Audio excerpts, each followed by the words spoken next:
এই দেখুন আমি শাপলা ফুল ধুয়ে রাখছি। এই শাপলা ফুল ধুয়ে রাখছি।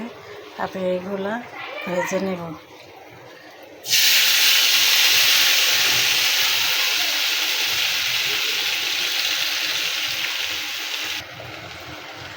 একটু লবণ দিয়ে দিব।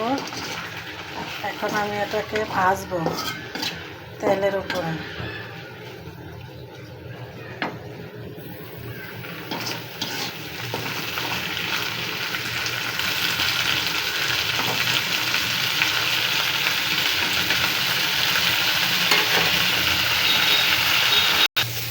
দেখেন আমার ভাজা হয়ে গেছে।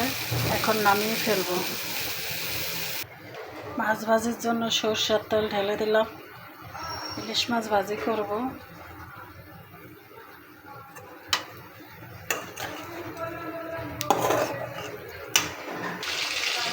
এই মাছ ভাজি হইতে থাক।